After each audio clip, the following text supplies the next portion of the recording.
I wanted to make a video about how to do the paint ratio and paint the solo wood flowers that was short and easy to watch, because I felt like I had to watch really long videos and didn't know how to mix the paint. So I looked up all the ratios, and the glycerin or softener to water was supposed to be like 1 to 10-ish. I made it 1 to 8 because that ended up being an easier number for me, because I got a 4-ounce paint and it is supposed to be a 1 to 2 ratio for the water softener to the paint. So I decided 4-ounce paint, so 8 ounces of water to softener. And then I decided I was just gonna do basically 1/8 of the softener into about 8 ounces of water. What I did was I boiled the water and then I let it kind of cool down a bit, added in my 1/8 amount of glycerin to my 8 ounces of softener. So I have a lot of flowers, so I got a bunch of different drying racks. I'm gonna put them on cookie racks. I made my own cookie rack. I know, I'm crazy. And I'm also gonna space some out on my painting supplies. I'm blanking on the name, but paint palette. I'll just do like every other, so they should be spaced. Here, I'm gonna add in my paint. Oh, actually, you're supposed to shake it. So I'm gonna shake it, then add my paint. I shook the heck out of this paint, so hopefully it's well shaken.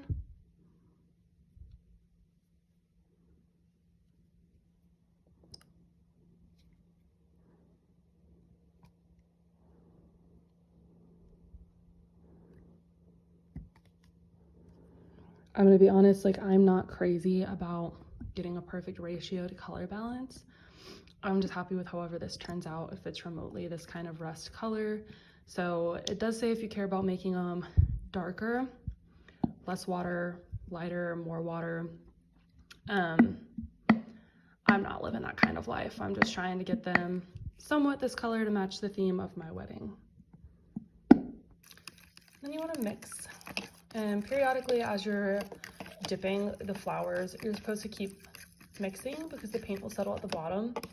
And so if you want your colors to maybe have a variety in how dyed they are, some a little darker, some a little lighter, maybe you'd like that. But if not, just periodically take some time to stir it so that you get that paint up off the bottom.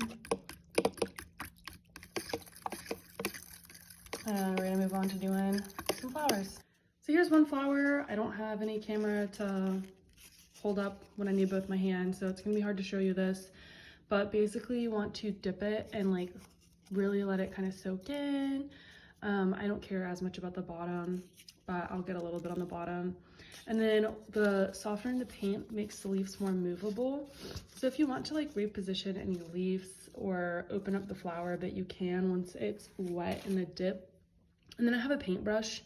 The paintbrush also will kind of help you to push leaves or petals the way you want, and then it will help get in the cracks a little bit. And so that's what I'm gonna do to dip the flowers.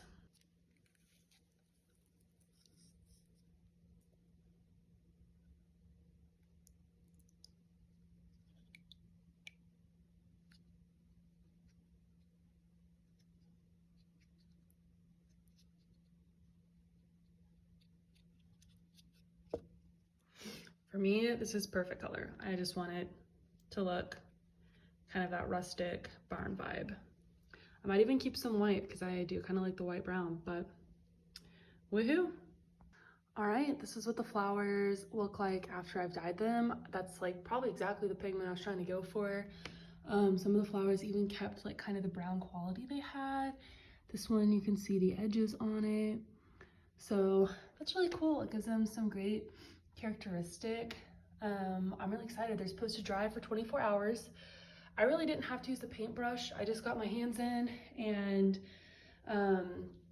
just move them around really well in the dye to get everything. I missed like a few spots, but I'll live with myself.